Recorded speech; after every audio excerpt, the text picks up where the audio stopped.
Hi everyone, thank you to everyone for being here. So this research seminar series is under the leadership of Dean Kathy Gang. She's the Senior Vice President of Academic Affairs, and it features all of our colleges. So we welcome presenters from all of our colleges. Today we have a speaker from CHS. It's very exciting. I chair this seminar series. My name is Dr. Ruth Final, if you don't know me, and Dr. Han Rong Wang from College of Medicine also helps chair this. He co-chairs the committee, and every Thursday of the month at noon is when it's scheduled for. So again, if you have colleagues that would like to give a presentation, some research area you're interested in, or if you want to give a presentation, please reach out to myself or Dr. Wang. We'd be happy to schedule you with help from Joanna.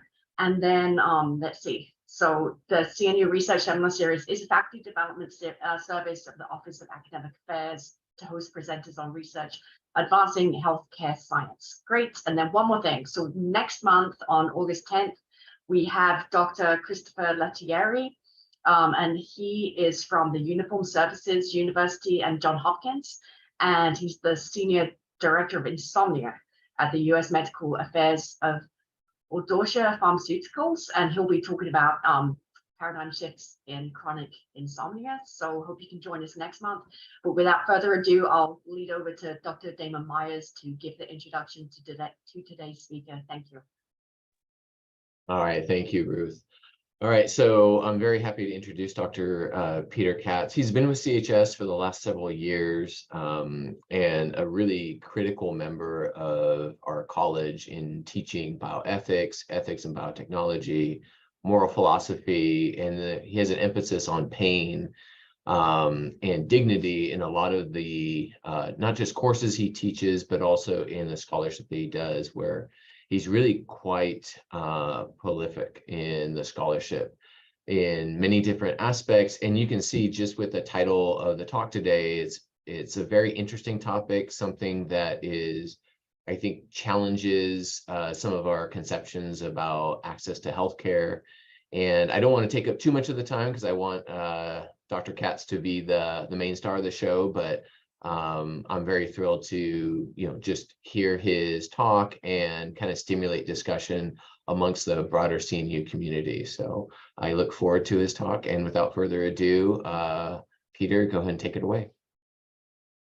Thank you, Dr. Meyer and Dr. Vanel. Thank you all for coming. I do think I might also be the Senior Director of Insomnia, just in case anyone would like to pay me for that as well. Before I get into my arguments today, I want to clarify what it is that I do and the scope of my arguments. So I'm kind of switching back and forth on my screen here. I'm going to be talking about the right to healthcare, which I understand can be a politically fraught subject. Ultimately, though, I'm an ethicist, not a politician. I don't have a particular party interest here. I'm also neither an economist nor a utilitarian who believes that right is whatever produces the best pleasure to pain ratio. So when I argue, as I will, that healthcare should be maximally available to everyone, I'm making that claim from a position invested in the moral philosophies of virtue and care. I don't have a plan to pay for it, nor am I particularly interested in haggling over one. So in other words, I see my social role as a philosopher as making the arguments for what we should do ideally, not pragmatically. I leave that complicated work to those whose knowledge, training, and experience can help us best realize our ideals. Which is an excellent place for me to begin my argument, with the claim that in American political discourse, healthcare has become too much an economic and ideological question.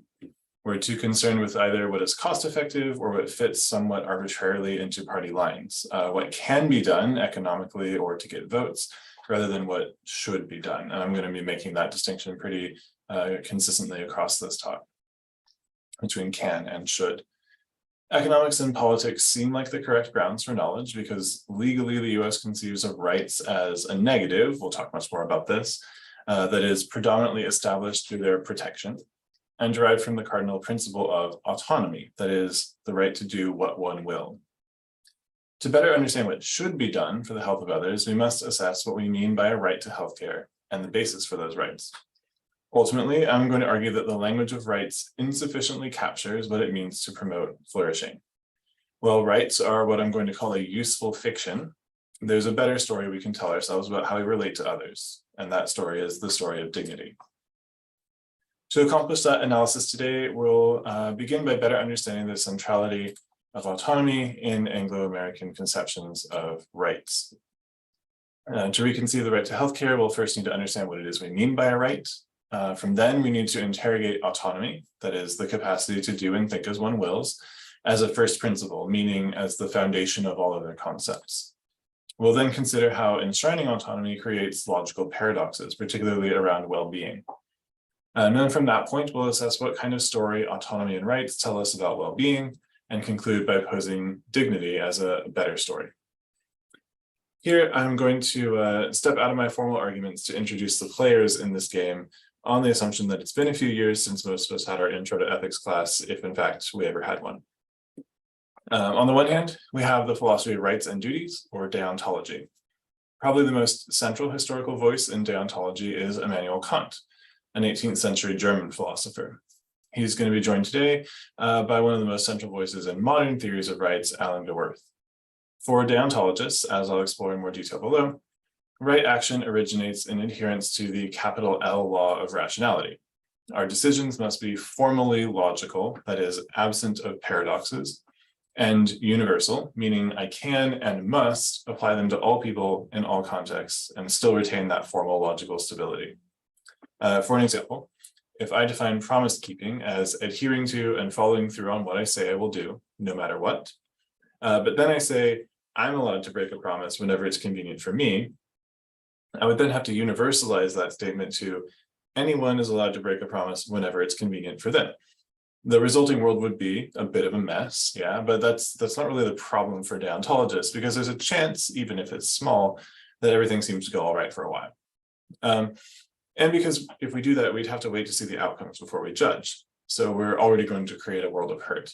Instead, for deontologists, the problem with a promise means I will do what I say unless I don't want to, is that it logically can't stand. It says I will both A and not A. And I'm going to keep coming back to this paradox of A and not A throughout this talk.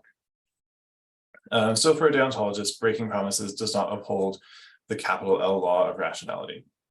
The basis for right action then lies in the law of rationality, which gives me certain rights, autonomy, life, a right to the truth, that impose certain corresponding duties on others to uphold those rights and not to violate them. Deontology is the basis for American law, at least in theory, the examination of which rights I have and which duties those impose on others. In this ongoing conversation about rights, autonomy, my right to act as I see fit within the bounds of others' rights reigns supreme. We'll talk much more about this as we go on. So that's side one. You can't see my gestures. That's side one. On the other side is the philosophy of virtue, conveniently referred to as virtue ethics. The major historical player in virtue ethics is Aristotle, but this piece will focus more on the man who brought virtue ethics back after its hiatus in the 19th and 20th centuries, Alasdair MacIntyre. MacIntyre has many critiques of deontology and the kind of consequentialism that likely drives many scientists' decision, no offense meant here, but that's the sort of like risk-benefit analysis, where right action is whatever causes the least harm or more benefit. His main claim against these is that they lack a basis for moral action and confuse rational calculus for morality. We'll talk a little bit more about that later as well. In their stead, he proposes an ethics built around shared virtues like beneficence and justice, with an emphasis on community rather than individualism, and a goal of shared aspirational flourishing rather than mere adherence to rights. I'm going to pick up his argument and run with it in this piece. To do that, I'm going to use the language and logic of Kantian deontology to show that the language and logic of Kantian deontology offers a paltry and paradox-ridden sense of duty. Just to clarify that, I'm going to be kind of trying to operate in the paradigm of deontology to show that deontology breaks itself. So in other words, I'm going to fold Kant back on himself, using his own reasoning to show that his basis for morality fails its own test. In place of deontological autonomy, I'll suggest the aspirational ethics of virtue ethics. In a move that's pretty contentious in bioethics right now, I'm going to argue that dignity is the most central or cardinal value. This is contentious for a few reasons. Firstly, because Ruth Macklin published an influential article about how dignity is a, quote, useless concept in 2003. Steven Pinker called dignity stupid in 2008. And Alasdair Cochrane argued for a, quote, undignified bioethics that does without the concept in 2010. Secondly, because most arguments for dignity actually do rest in deontology. Kant made some vague gestures as dignity as the basis for rights, but I'm going to argue that deontology can only provide an anemic definition of dignity. As maybe like 2.5 or 3, MacIntyre and a lot of virtue ethicists are deeply embedded in a Catholic or Orthodox Christian faith, and I don't operate from that paradigm, so I am doing some strange things to their thinking that they might not approve of, but I hope that they could at least sort of walk with me on the argument. So if we go with this direction, virtue ethics opens a space for a theory of dignity rooted in embodiment, communal goodness, and aspiration, rather than mere rationality. So let's talk about rights.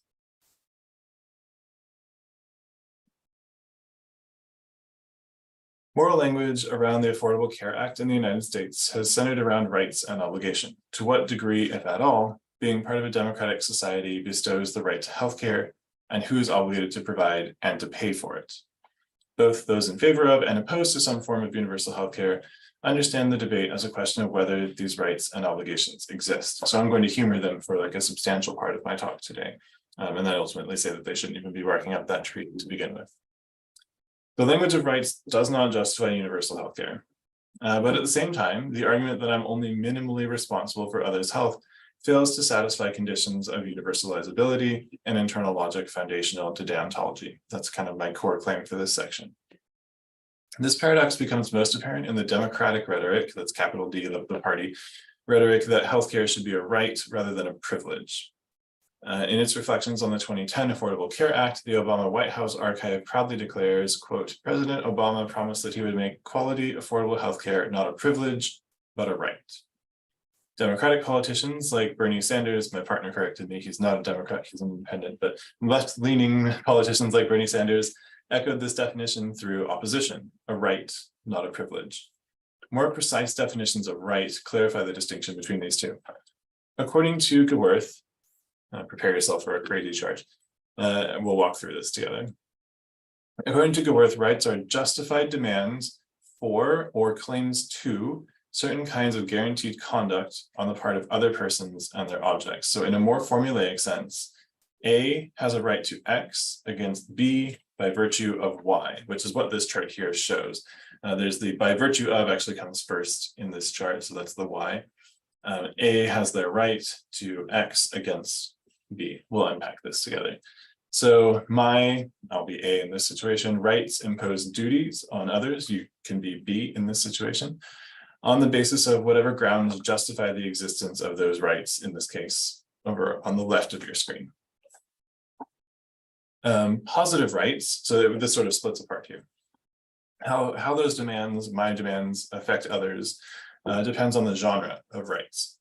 Positive rights are claim rights, which emphasize the element by virtue of Y, A has a right to X.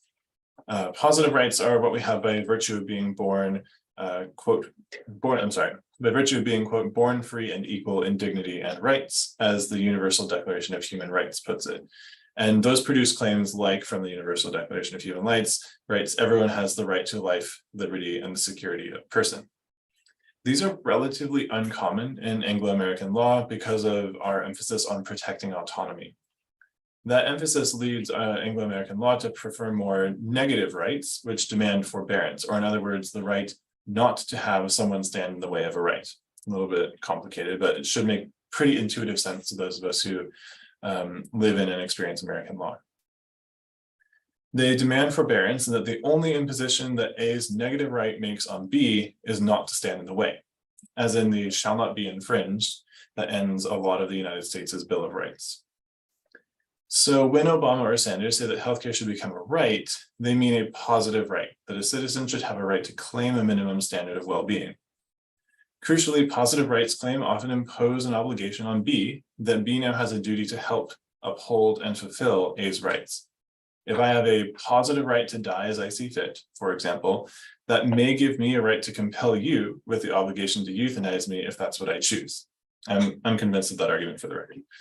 If healthcare is a positive right, all other citizens collectively embodied in the government would therefore have a duty to uphold any other citizen's claim to that well-being. So when Democrats position healthcare currently as a privilege and rhetorically suggest that privilege is a problem, they make a clear normative claim and an implied prescription. Well-being right now is fulfilled only with sufficient resources, but it ought to be returned to the status of a positive right that the collective has a duty to fulfill. When Republicans oppose healthcare access expansion through the language of rights, they claim that democratic healthcare plans infringe on the right to choose their own healthcare access. That's a quote from the Republican platform. This cleverly sidesteps the question of if I can impose a duty on you to help cover the costs, whether that's social, economic, or otherwise, to cover the costs for my healthcare, and simply says that my access to healthcare cannot arrest the more foundational negative right to autonomy that you exercise to access your own. I can't stop your right to autonomy with my right to well-being. So in other words, even if well-being is an innate right, it must nevertheless give way to the categorical imperative that places freedom in a wholly paramount position. Kant himself argues that, quote, the principle of autonomy is the sole principle of morality and the sole natural right dependent on a priori principles, that is, like things that come before from rational capital L law. All other rights are statutory and proceed from the will of a legislator. I've written acquired over here instead of statutory, so we're talking about the left side of things. An action, therefore, is only right if it doesn't impinge on others' freedom. Crucially, the universal metaphysical laws of morals that Kant outlines depend entirely on the primacy of autonomy. If I can override your, I'm going to do one of those A not A's here. If I can choose to override your ability to choose, then you can choose to override my ability to choose. So both A and not A, right? We just go back and forth forever. Freedom to choose without interfering with others' freedom then is the basis of Kantian moral philosophy, and I'm arguing Anglo-American law. If Kant is correct, autonomy supersedes every other right, even and especially a right to well-being through healthcare. Not every person, so to some degree he's correct about this, not every person in history has had an a priori right to access healthcare, since healthcare is an historical and geographic contingency. Right, like not humans 2,000 years ago did not have a right to ventilators because ventilators didn't exist. Through statutory acts, healthcare became what Kant would call an acquired right, a right to put upon others an obligation granted only through the state and always secondary to the innate right of autonomy. This being the case, Obama's declaration seems to be that he would transform healthcare access into a positive innate right via the will of a legislator. So it's kind of changing the basis of how we think about rights. Democratic rhetoric seems to affirm the linguistic elision that appears elsewhere, for example, in the AMA Journal of Ethics, where healthcare becomes what they call a human right, what Kant would define as an innate right, and not merely a legal right. For this to be the case, the definition has to change. That once made sense as a statutory or an acquired right is now becoming positive and innate. So, if autonomy is going to be our primary, we should better understand autonomy. Here we encounter the first crisis. Deontologists are going to respond that we can't simply change the definition of a right from one thing to the other because it would violate the very basis of morality. But the argument I'm making is that the justification for rights never did give us a basis for morality. This is, I don't know if I can underscore that sentence enough. Like the epistemological move I'm making here is saying, sure, all of this kind of makes sense within its own bubble, but is kind of irrelevant for thinking about morality. To give a little more clarification here, Goodworth argues that there's social utility to a rights framework in that it produces a functional society, and its absence makes it difficult or impossible to form social bonds. We have to have the rights of freedom and well-being as the foundation for other rights, and as necessary conditions of actions. We can't act if we don't have the freedom to act, and we also can't act if we're dead. These justifications are rational and logical, but as I've been saying, not necessarily moral. Social utility, as Goodworth says, makes the idea of rights prudent, as in it's a good idea, and the logical formation of generic rights makes them logical, but neither of those grounds gives us any good reason to see rights as moral. And the reason they fail to provide a moral basis, I'm arguing, because the right to access healthcare, and in fact the right to anything, is a fiction. So declares Alasdair MacIntyre in his joyful condemnation of deontology. I am no more born with a right to healthcare than I am a right to vote or to own a car. And so any right that we claim to have is a fictional story that we tell ourselves about some foundational principle that makes historically contingent relationships somehow more transcendent. For MacIntyre, this is a death blow for deontology. Given my background in literary studies before I shifted over into ethics, though, I'm going to argue, and I have argued elsewhere in my book, that just because something's a fiction doesn't make it not true. Fiction can, and this is quoting myself here because of course, can evoke physical changes in a living reader because sensation is always real, material, tangible, embodied, no matter its temporality or origin. In other words, in our attempts to describe the world as such, we often turn to metaphors and fictions to communicate the not quite yet spoken feelings that we have in our bodies. The examples I give in my book are like when you are reading a fictional story and a character that you love dies, like no real person died, but you're still sad. So even if that character wasn't real, the feelings that you're having are real. And so these fictions of rights, or the fiction of more than rights, I'm arguing are complete fictions and are nevertheless true. Even without the depth of reason to explain why we owe and are owed something like a minimum standard of care, we may feel like it should likely be the case. This is also like a little bit heretical in terms of philosophy because I'm embracing irrationality here. If we accept that rights are a fiction, admittedly a useful fiction, we can peek past the curtains of veneration to assess how well the story of rights is composed. The story deontology tells about rights and duties falls apart according to its own rules of logic, and so does not tell a story that best explains how it feels to be part of a community and to rely on others for our well-being.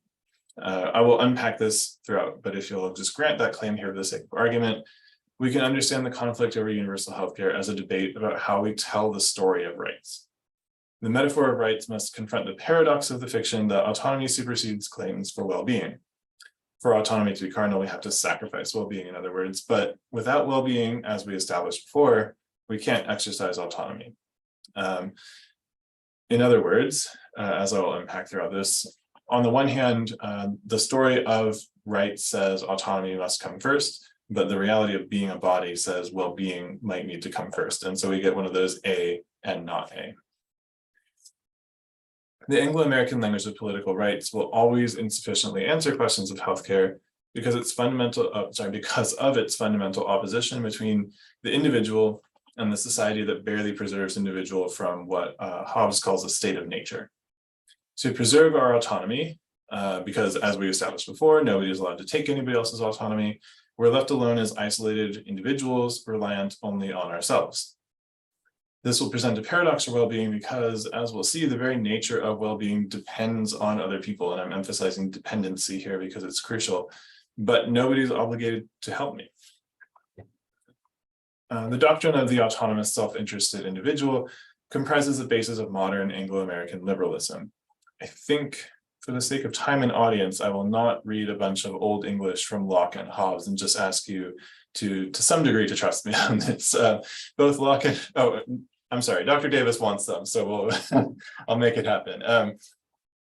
In both Locke and Hobbes, who are foundational governmental thinkers for British and then American law, natural law endows individuals with, here's your quote, Dr. Davis, from Locke, a state of perfect freedom without depending on the will of any other person.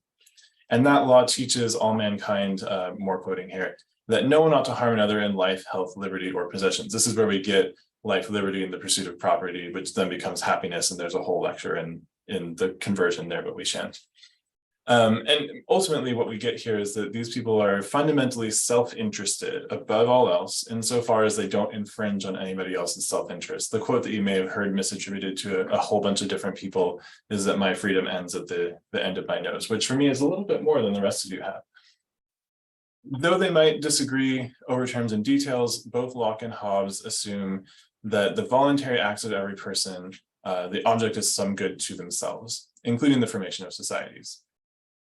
And so, like Kant, Locke can't imagine a society in which one would willingly give up one's own freedom to the absolute arbitrary power of another, because this would yield at both A and not A. Right? If the legal constructions of the 18th century democracies lean heavily on these twin principles, that morally one can't override another's ability to choose, and politically governments exist only to ensure the security of their people's individual rights. But this is another one of those A, not A paradoxes. In Locke, Hobbes, and Kant, to enter into society secures life, but their emphasis on the individual paradoxically equates life and autonomy. Hobbes writes that the final cause, end, or design of men in the introduction of that restraint, that is, entrance into society upon themselves, is the foresight of their own preservation. In other words, for Hobbes, the only reason we join society is because if we don't, we die. And the only reason that you would ever give up any freedom is to prevent yourself from dying. So Locke links these two together to say that one cannot part with freedom, but by what forfeits is preservation and life together. In other words, you can't abandon freedom without also giving up your life. But logically, this can't be the case. It's pretty obviously apparent that if one forfeits one's life, then one also forfeits autonomy. Choices can't be made beyond the grave, I would argue. But the logic of deontology that places autonomy as primary and must hold it as primary is impossible on that very condition. If we have to be alive to have freedom, then we could not universally will that health be subordinate to freedom, because that would imply that life depends on freedom. It would seem then, if we grant that these thinkers overstate their metaphors for the purposes of fiction, that the right to life would supersede the right to autonomy, and suggest that ethical grounds for preserving life and health, even above the right to choose if and how we accomplish that care, might be the better path. So there are two problems for the story of rights. Oh, I think I had those quotes. Sorry, if you'd like to see them. There are two problems for the story of rights. The first is logical. The Lockean Hobbesian understanding of rights, when combined with the Kantian imperative to autonomy, produces an A, not A paradox. Second, which will occupy the rest of this paper, is aspirational. Basically, I'm asking the question, do we want to live in a society that is merely concerned with the absolute bare minimum and that sees people as driven solely by their self-interested motivation, natural purposes, needs, and desires? That's a quote from Beck, that last bit. In such a world, rights, duties, and to quote Beck again, and law cannot be concerned with anything other than those restraints self-interested individuals would accept in order to avoid violent conflict and the threat of mutual destruction. Rather, I suggest, if we want to have a truly moral sense of how we should treat others, not just a logical or prudential sense of how to treat them, we'll need to set aside the story of autonomy and rights and think instead about the virtue of care.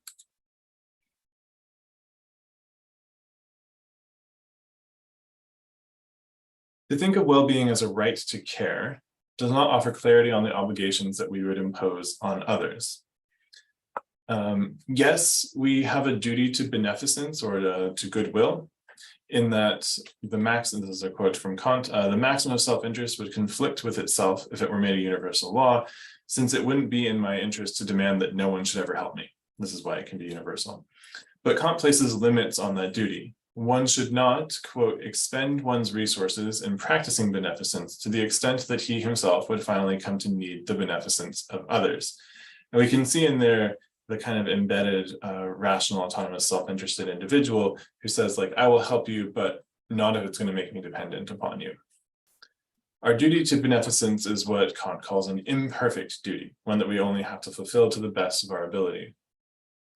In other words, if I'm in dire need of uninsured healthcare I can't afford, I have to appeal to others' imperfect duty of beneficence to preserve my life and my health.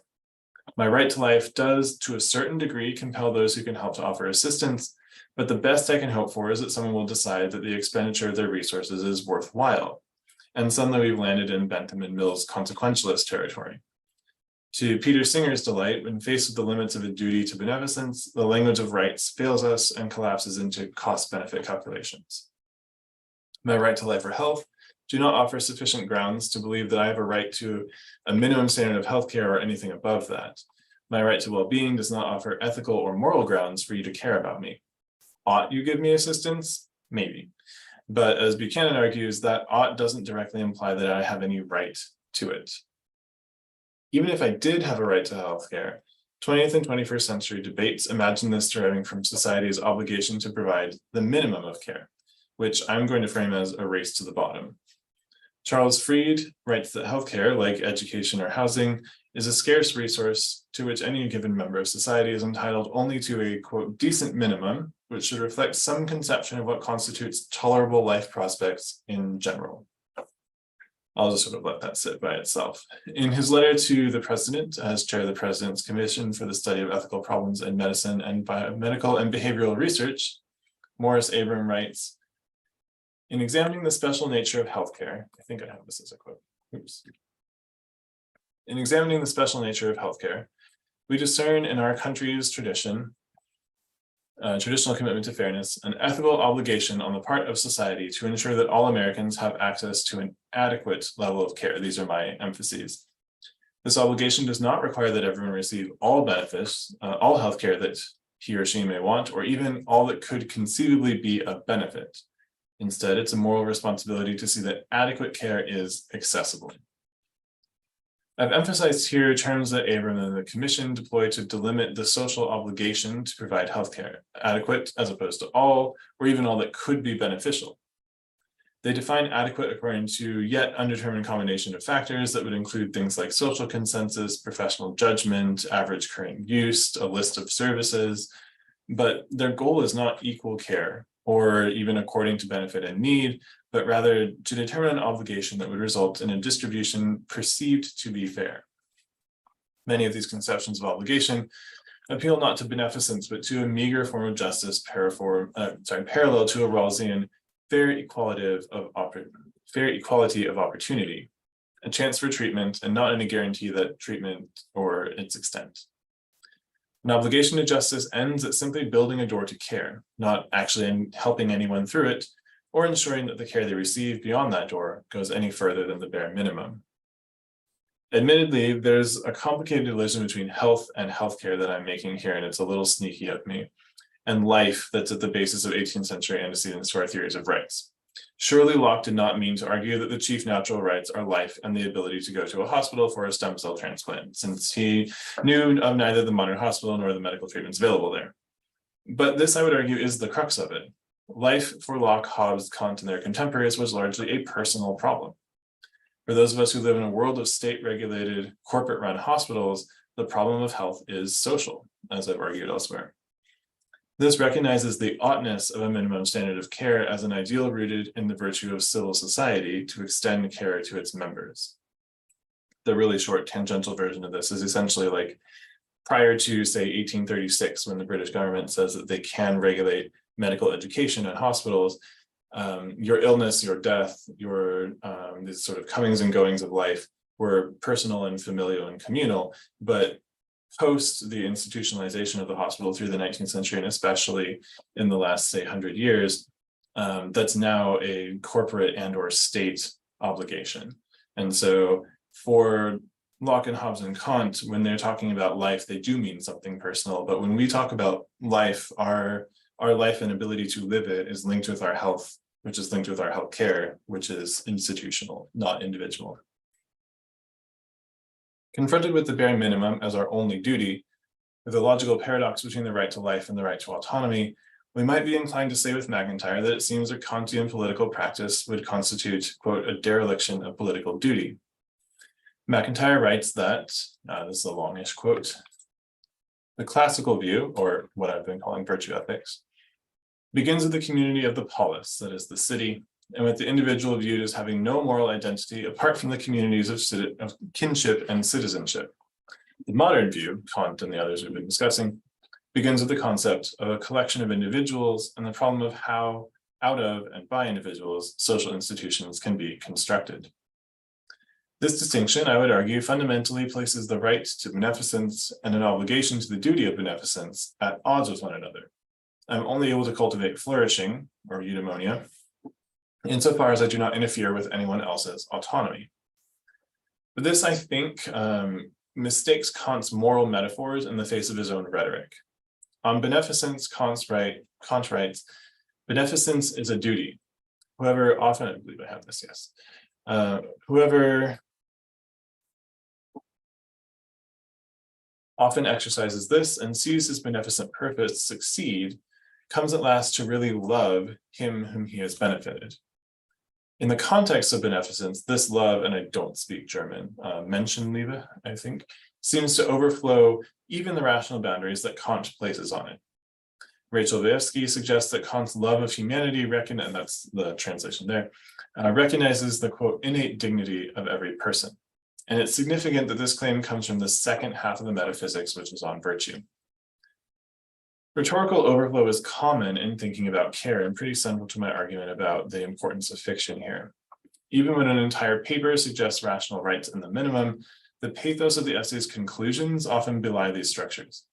Buchanan offers beneficence is crucial to understanding how we might think about the distribution of healthcare. First, in a deontological sense of duty to beneficence, but ultimately in a manner that exceeds mere rationality. He writes, virtue considerations may be dominant and may require development of a right to critical medical care, even when other allocations of resources would be more effective and efficient in the promotion of a nation's health. So in other words, after like a very long logical argument, he falls back on this idea of like, well, but also we'd want to be virtuous, and also maybe it needs more than this. Childress echoes this claim when he suggests that we might do better to consider, quote, what constitutes a decent and humane society. Appeals to beneficence and justice may appear initially deontological in their language, but even Kant's rhetoric shifts aspirationally in light of those cardinal virtues. So confronted with the emotive aspirational language of virtue, Kantian metaphysics insufficiently encapsulates even his own rhetoric around virtue, which exceeds the boundaries of pure logic. Kant's insistence on the primacy of rational duty relegates the love one might develop through the practice of beneficence to a mere side effect. But Kant's argument that an action's rightness provides it sufficient motive suggests, contrary to its language, that beneficence moves, and I'm emphasizing the physicality of that. It motivates, it emotes. Because he must center the desire for duty, Kant must also decenter affective social motivations like love, but they return in his rhetoric at his conclusions. So to expand then on this sort of rhetorical overflow, I want to talk about dignity. I'm going to do that through a thought experiment that I'm calling shower. To argue that dignity is cardinal, that it's the source of all other virtues, is also pretty contentious, even talking about it being contentious, but I'm arguing like it's central. And I'm still working through all the recent literature on dignity and bioethics, exactly what I mean by dignity and how I intervene in that conversation. So in other words, this section especially is a work in progress. But let's begin with the claim. Dignity, like rights, is a fiction. Its detractors are right. It's a story, a representation, a metaphor for something other than itself. But as I've demonstrated, simply because something's a fiction doesn't invalidate it or make it unsound in ethical considerations. In fact, as we see with Kant, the fictionality of rights may actually make space for the story to overflow beyond definitive rational boundaries. So what's at stake here is not metaphysical proof that dignity exists. That's a complicated argument for another paper that I'm also working on right now. Rather, for now, I aim to argue that when it comes to healthcare, dignity just tells a better story than rights. It inspires us to be better people and gives us better grounds to treat people ethically. While you and I may not agree on the contents of that story, I think, first of all, that my argument will stand regardless of how your version of the story plays out. And secondly, that it's a story we recognize by its absence. This is still like, I thought of this a few weeks ago as an argument, so feel free to tear into it in a few minutes. I think we can agree, even if we don't agree on what it is, we can agree when it's violated. If you'll grant this today, at least, please feel free to use your own story of dignity to make sense of what I'm about to argue. So let's look at this thought experiment, shower. A is a hospice nurse who works at a care facility for Alzheimer's patients. B is an Alzheimer's patient who, while physically still capable, has lost higher order cognitive function and needs assistance with pretty much any complex task. So in the permutation of this shower-duty, A understands that they have a duty to care for B. That duty might come from deontology, in that A understands that B imposes an imperfect duty to beneficence on them. And so if A then gives B their daily shower, and that's it, an utterly neutral shower, we might well say that A has done right. The only obligation is to a minimum standard of care. But I think this demonstrates something critical to our moral feelings, that none of us would really want merely the minimum standard of care for our loved ones or for ourselves. We understand that we could not extend more than that as a universalizable rule because it would be illogical to expect everyone to sign on to a rule that said people that I, Peter Katz, care about get more than everyone else, especially if you don't even know me. But like Kant's overflow, we still desire that. From a Kantian perspective, our moral value comes from that recognition that we want more, but acknowledge that it would be irrational to do so, and so we don't. But I think that's giving up too easily. Let's imagine another version, shower sans. In this version of the story, A gives B their daily shower, but does so in a way that doesn't grant them dignity. Maybe they strip them down in the main hallway, hurry them into the shower, spray them with water, dress them quickly, send them back to their room. We could argue that they did their duty, especially if they're pressed for time or resources. We could even argue that they've shown a degree of care, but we'd be operating in bad faith if we suggested that they acknowledged B's dignity. I suspect we might even find ourselves tempted to use an appeal to purity, or the no true Scotsman fallacy, to say that A did not truly show care to B. More importantly, it's entirely possible that shower sans and shower duty don't have any discernible difference. If we grant those last 2 points, one, it's possible in shower sans to fulfill a duty but not to show care, and two, to truly show care to someone requires us to first acknowledge their dignity. Then that tells us something important about the fiction of dignity, that it's a more foundational story than the story of beneficence or rights to it. To emphasize that claim, let's try to imagine a version of shower where A honors B's dignity, but does not show what we might think of as true care. For the sake of time, let's everybody just believe your own version of what true care looks like. I don't think it's even possible to imagine a version where they honor dignity but don't show care.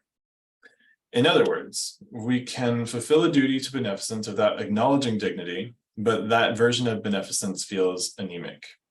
So if that's true, then 2, really caring can't exist without first acknowledging dignity, which implies 3, if we acknowledge dignity, we will then of necessity care. And so we conclude 4, dignity motivates us to care and lays the foundation for care. And 5, dignity is, in a word, cardinal. And moreover, in addition to creating a foundation for caring, dignity creates a foundation to care beyond the minimum. It's aspirational rather than merely logical. And so we arrive at a claim about universal healthcare. In short, we could not even bother talking about universal healthcare as a rights conflict between well-being and autonomy because 1, the language of rights insufficiently and inaccurately tells the story of what well-being means and requires us to do for each other. And 2, the language of duty and rights without an aspirational virtue to uphold dignity does not adequately care for patients, and so therefore fails a duty to beneficence, even if that were our standard.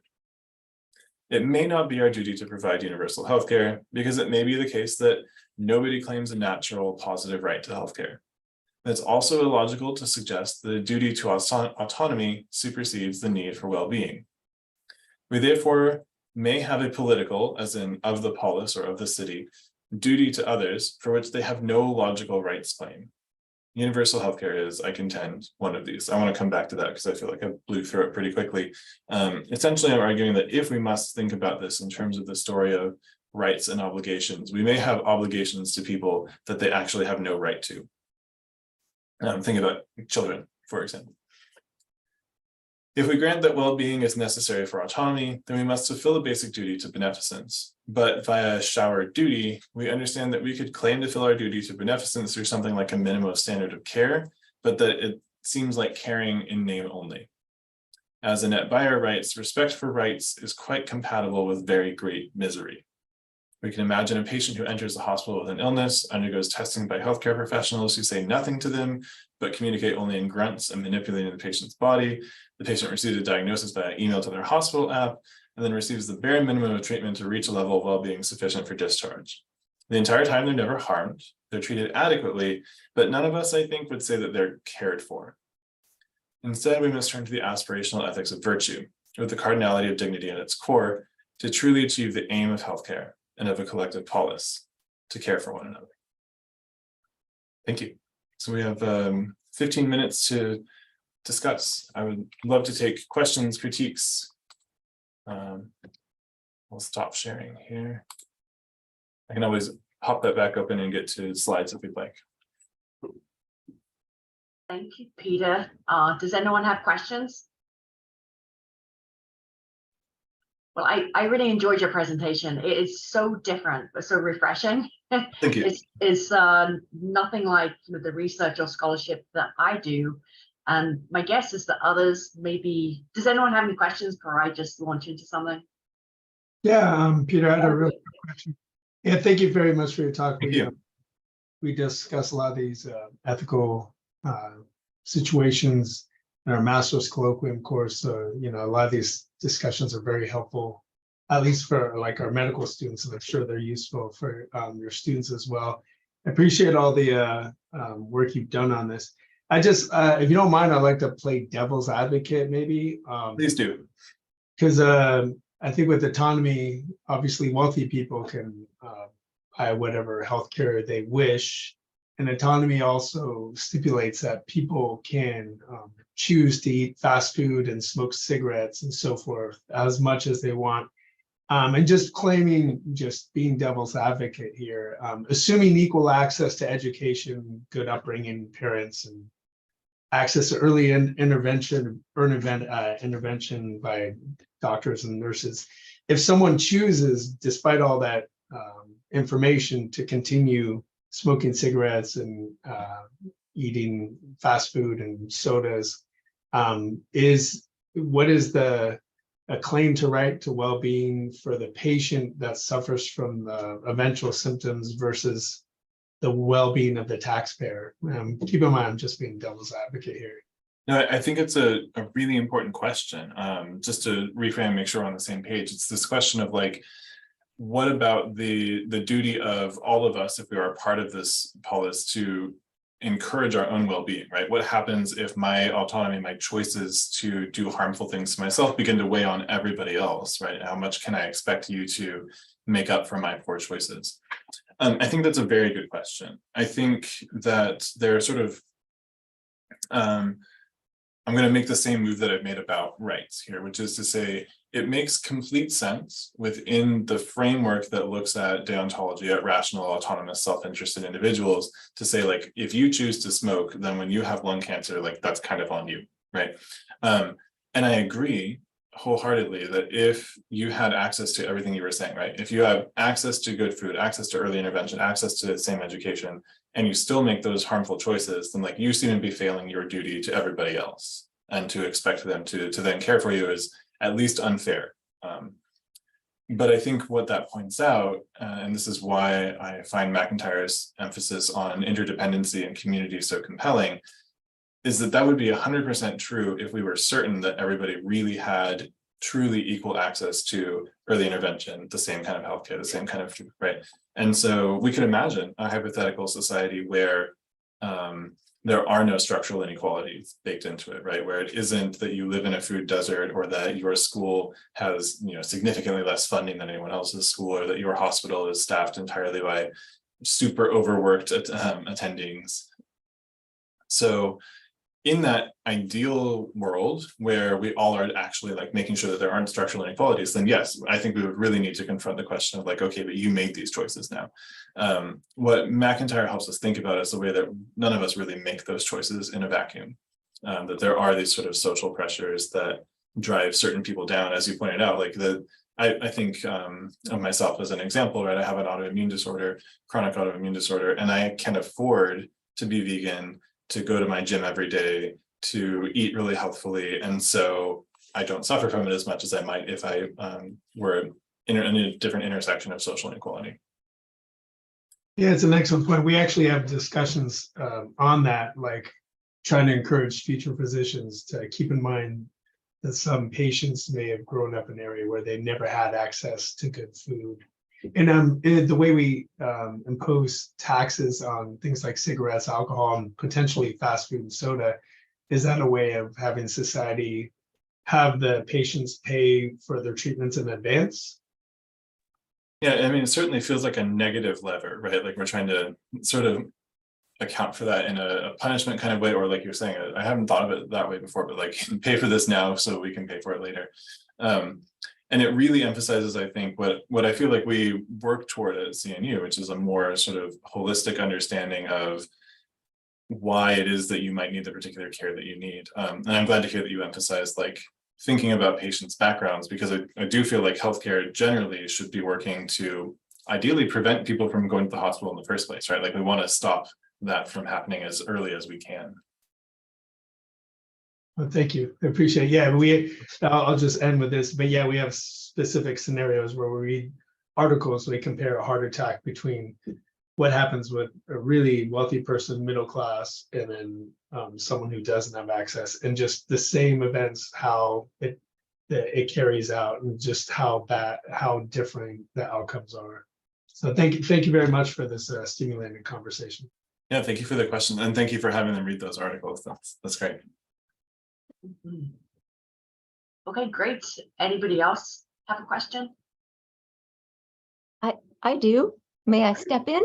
Mhm. Yes. Hi, Peter. Hi, and thank you for this topic, right? And I too find it really stimulating. So thank you for the work that you put into your presentation today. Doubly, I think, thank you for like being open and thinking out loud, and letting us in while you're working through some of this. I mean, that's really like where we want to be in an academic space as scholars. So thank you. I came in late. Sorry, I had to slip in late. And so I don't have the benefit of the context from the earlier part of your talk, but in thinking about dignity, right? And I so appreciate that you're making a distinction here and bringing this to the forefront for us as something new to think about, right? In this foundational way. I know that you're working on this and that our brains are connected as you talk about it. And so I too have this concept and can think about it. But I maybe as an anthropologist, I'm sort of wondering if you have thoughts about like where this comes from. Like as adults, we're having this conversation, but a concept or the idea of dignity in our lives and the way that we interact with each other or other living things, how does that emerge? Have you thought about how that emerges? Is it part of the systems in which we grow up, or is it something innate, or how does this become a part of our lives and our identity or our responsibility? Do you have thoughts on that? Yeah, that's such a great question. Thank you. And thanks for coming. I really appreciate that. So I'll give you the very short philosopher answer to it, and then I'll give you my take on it. Like most of the conversation about dignity comes from Kant and this idea of like respect for one another as rational, self-interested, autonomous individuals. I see your intellect and you recognize my intellect, and we recognize one another's goodwill. And so like that is what produces this idea of dignity. But when Kant talks about dignity, it's mostly in like little throwaway sentences, and we kind of like grab this thing and we're like, ah, this is central to philosophy. And the place where I think that goes, the second place where people tend to look historically, and in addition, and this is probably something that I said before you came in, the MacIntyre, the thinker that I'm predominantly bouncing off of, comes from a Catholic, and then there are other people who come from an Orthodox Christian standpoint, where to them, the answer to where does dignity come from is quite easy. It comes from God, right? We are created in the image of God or by God. And so I had a sentence that I took out, and I'm very glad that you gave me the opportunity to say it. I'm also turning to my faith background, which is Jews posing as Christians who are also really atheists. And so I'm looking at Spinoza. Also, you can't say this anywhere. I haven't published it yet. So I think that Spinoza gives us an interesting avenue into dignity, and not just human dignity. I'm really excited to think about this with you, but dignity as a kind of animal recognition of what a body can do. That's a kind of Spinozistic line through Deleuze. So I think we recognize as bodies when other bodies have capacity to move and affect the world around them and to be affected by the world around them, and that grants them something important. It grants them something that we recognize as beyond our ability, or beyond our, I don't want to use the word right, beyond our appropriateness. It's unfitting for us to diminish that for our own purposes. And I think we can see this in even the way that non-human animals interact with one another, right? That they recognize other living animals as living animals, and that matters. Even if we don't like insert an ethical or moral import to that, they understand that's a living body, that's not a living body. And I think that if we're going to come up with a secular humanist version of where does dignity come from, and we're going to come up with a theory of where dignity comes from kind of post this Kantian mind floating in space, that it's going to have to start with our bodies. Wow, that's really satisfying to me. Thank you. Awesome. Thank you for the question. Thank you for the chance to say that thing. Yeah. Yay for bodies. Okay. Anybody else have questions? We have 6 minutes left. I'm going to pass the question baton to William. I have a question. Yeah. Great. Peter Katz, thank you so much for this for talk. coming. It is far-reaching, and so I'm not going to be able to touch on that many things. But one idea that I wanted to pick up on is I think you're saying you're asking us to change a social idea, in some ways to stop thinking about healthcare as a right or not a right, and instead thinking of it almost as an obligation. And so as I'm hearing you, I'm hearing almost a shift from saying it's something that I deserve, something that is owed to me. You're asking us to rather think it's something that I owe to other people. It's something that, so I need to stop thinking about myself individually. Clearly, we could talk for a long time about how you're going to make this shift possible, but something that I'm fascinated by is, what is the story that you tell? And I know you have the example of the shower, which I think is neat. Is there another kind of story when you're talking with undergraduates, when you're talking with future health practitioners? What's the story that you tell when you're saying we need to shift from thinking about rights to thinking about dignity in terms of healthcare? Oh, that's good. I think to stall while my brain thinks of something, the one modification that I would say is it's not even necessarily what I owe to other people, it's what like the collective owes to itself, right?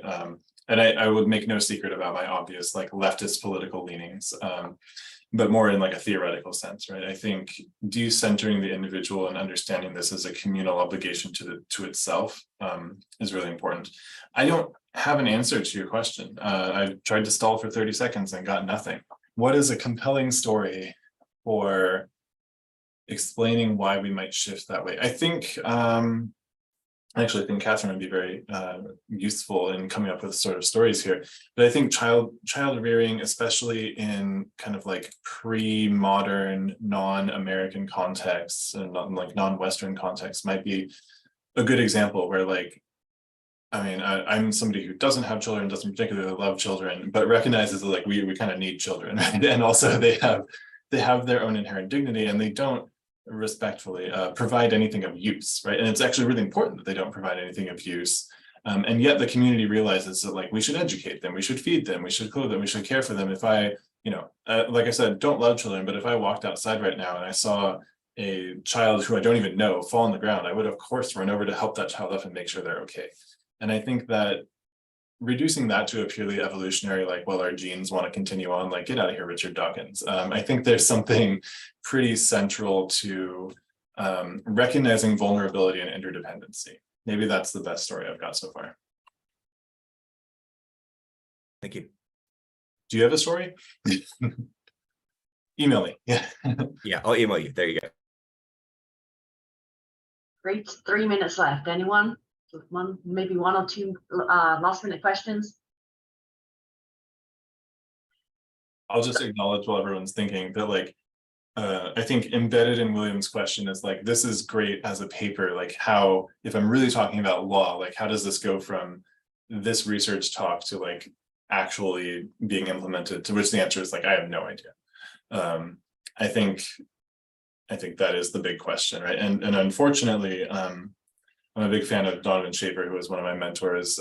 He's a religious scholar at UPenn now, who basically says like political beliefs they start with your body as well.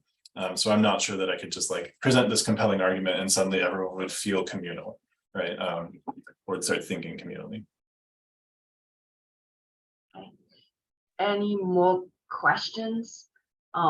So I'd just like to comment that it's great to see such a diverse array of research and scholarship coming to these seminars. And again, I think this is something very different and I love it. So I'm just curious. So it sounds like you publish, I would say, are they opinion pieces or reflection articles more so than like a survey based? Do you ever do survey based, articles where you're like, do medical students understand these concepts, or how do they feel about them? And could that be a direction you would go in, or that's not something that's up your alley? That is not something I have done. My laboratory is my mind and my books. But that is something I absolutely would love to do, because if we ever are going to connect this to real life and get out of the realm of theory, like it's got to start there. So call out to all of my colleagues here, like that's absolutely something I would love to do, to sort of try to start connecting all this theory with practice and with qualitative studies like that.